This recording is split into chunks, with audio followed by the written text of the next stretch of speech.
One. Good morning. Thanks for your time. We look forward to seeing you at the 2022 Cincinnati Music Festival coming this Saturday. We've got several members of the media with us, and we thank you for doing this Zoom interview in advance of the Cincinnati Music Festival. A couple questions for you, if I may, and feel free to jump in, whoever would like to address them. The Cincinnati Music Festival is back after 2 years due to the pandemic. How does it feel to be back performing in person? I think everybody feels they've got their own way of expressing it, but it's a great feeling to get back in front of live audiences again, and to be able to share your music once more. I think everybody has developed a healthy appetite for seeing live music again, as opposed to doing virtual performances. So it's nice to be in the same room with people, seeing their expressions, just feeling the energy that it gives you from having been away so long, and just knowing that they're tuning into music that they love and appreciate. I don't know, Keith, Danny, if you want to share. Again, echoing some of the sentiments that Kevon gave. We have been performing since probably like around April through the spring and through the summer, and it is a welcome format for us, because that's the part of the music business that I think that we have come to love the most, is being able to share what we've done in a studio over the years and bring that live in front of audiences and make that connection with our music to the people that have fell in love with the stories that we seem to tell. Yeah, and fortunately for R&B acts like us, being in the studio and live, just happens to go hand in hand. So, we got to hit the stage, and we were ready for it. Great. What can concert goers expect from your show this weekend? Well, concert goers could expect for After 7 to do what I think most of our fans have come to know, that we put on a great show. We try to captivate you visually as well as audio with our presentation, and make that connection that help people feel our emotional side of how we feel about the things that we're singing and performing about. We're telling a story. Mm-hmm. Mm-hmm. When is the last time you performed in Cincinnati, and any memories from the show? I think it was it might have been a year before the pandemic happened. Is that right? You think? You think so, Keith? Yeah, it was about that time. It was the year that the more recent year that the Boys to Men were there. Tamar was there. I can't remember the entire card, but it was a great roster of artists. More recently, probably you're probably about right. The year before, I think. Yeah, but it was exciting because it was many. We can call it years or moons, whichever one you want to call it, years ago that we performed the Cincinnati. At the time, it was referred to as the Cincinnati Jazz Festival, now the Music Festival. So to come back after that so many years, and to be able to perform and to be in the Paul Brown Stadium, to look around to see your likeness up on the big screen, it was a moment. It was a moment for us, and we really enjoyed it. Yeah. So we have to ask about the story, the first time you met L.A. Reid, a Cincinnati native. Any fun stories there that you can share with our Cincinnati media? Well, what I do know is that before L.A. Reid became L.A. Reid, the producer, he was L.A. Reid in a band, and he was a drummer. So us being in Indianapolis, that would be one of the little cities that they would come to perform in some of the clubs. So we met LA years before they became this songwriting producing duo, he and my brother Kenny Babyface. But Keith, I don't know if you want to share the story we told in the beginning of our illustrious career. Well, I think it was important in their presentation of birthing After 7 into the world space of music. that everybody knew very well that Face had these two phenomenal brothers who could sing, and that I was that third member that was close friends with Melvin, Babyface, and Kevon. We spent a lot of time in the summer singing and performing songs as Kenny and Daryl Simmons were writing songs. But I think as they came closer to the opportunity for us as a group to be put forward, it was a good political move to kind of put out there that I was LA's cousin, which wasn't totally the truth, but it read well on paper. And eventually, it came out that, we were just all extremely close friends, and it was, we lived like cousins, let's say that.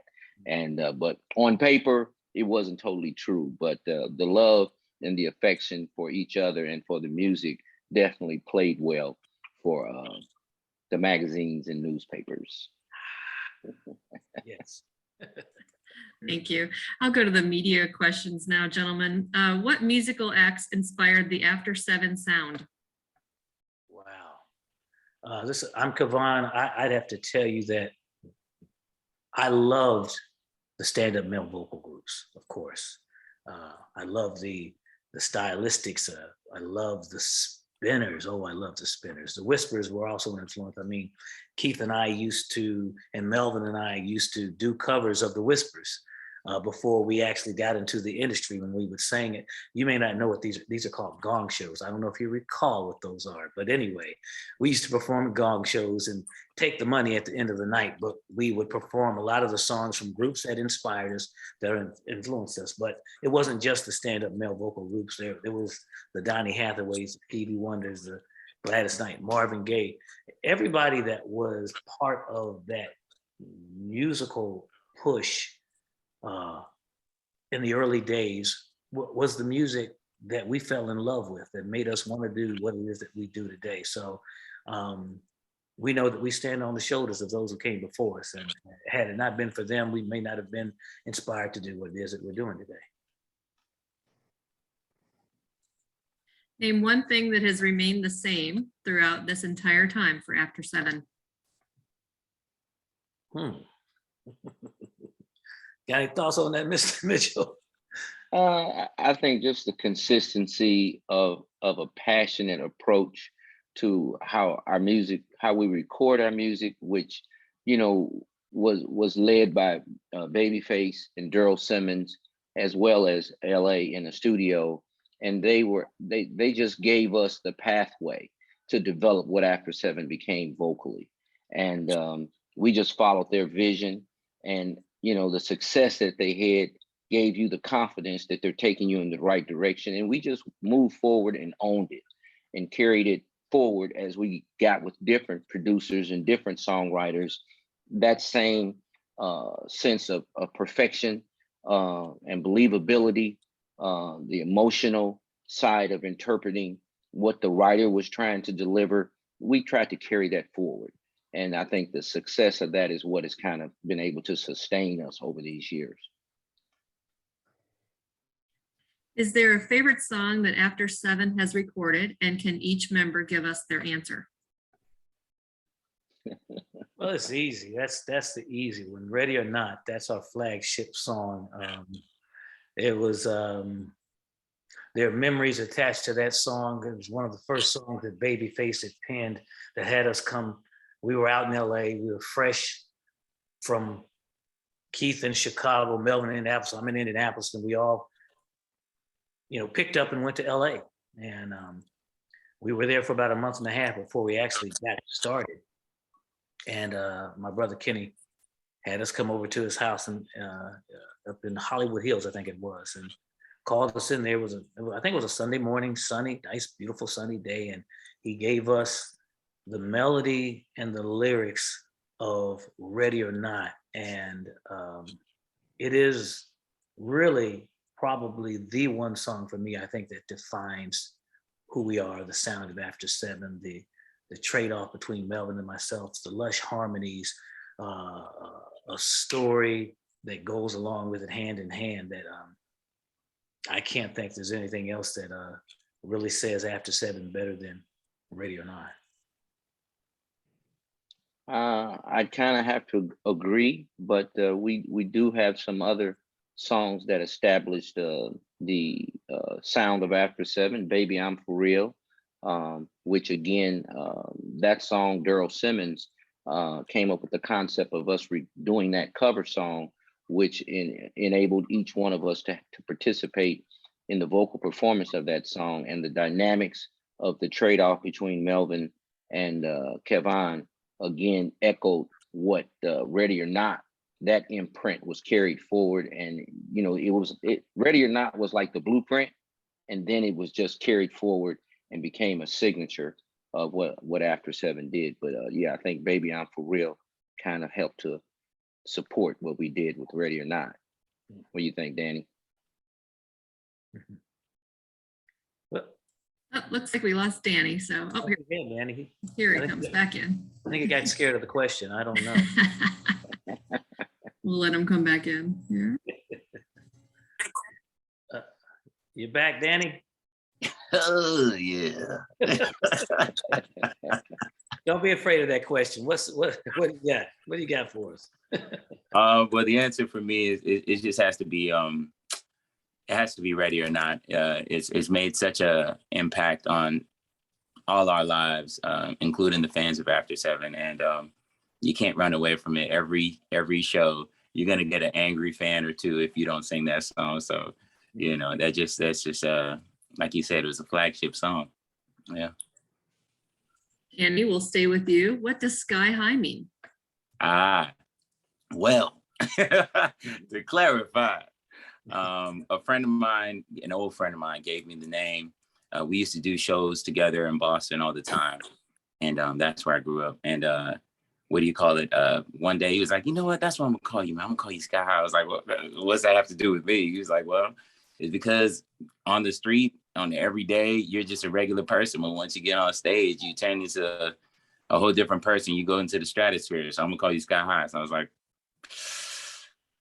okay. It just kind of stayed with me. You know, I mean, I forced it at first. And I was just like, I'll just keep it. You know, because after a while, Daniel McClain just kind of sounded like I was you know, Irish.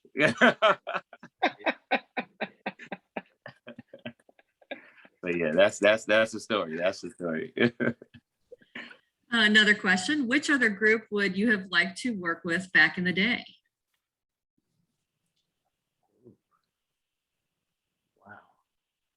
Wow. You know, that is, you know, I always thought it would have been an interesting pairing if After Seven and In Vogue had worked together.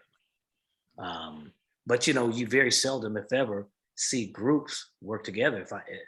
And I could be wrong, but I can't recall off the top of my head where you see groups collectively working together. But I always thought, you know, 4 lovely women and 3 okay guys could work. Honestly, frankly, I think the one thing that we did get to be a part of was the Black Men United project. And that gave us an opportunity to sing with a lot of other groups as well as individual artists. And that became a rather successful gold album that we got to be a part of.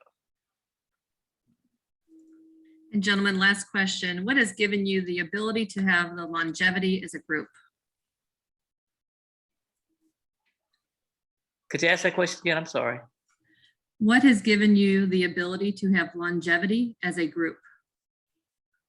I think it is a real love, just a true love and passion for what we do. And just knowing that there are a lot of things that we could have been doing, but we had the opportunity to do something that we love to do. And it took quite some time before Keith and I had this opportunity. This opportunity was presented. We weren't spring chickens at the time that this happened. So it was a long time coming. It was a long time coming, and it wasn't even certain that could happen. But when it did come, we knew that this was what we wanted to do. And so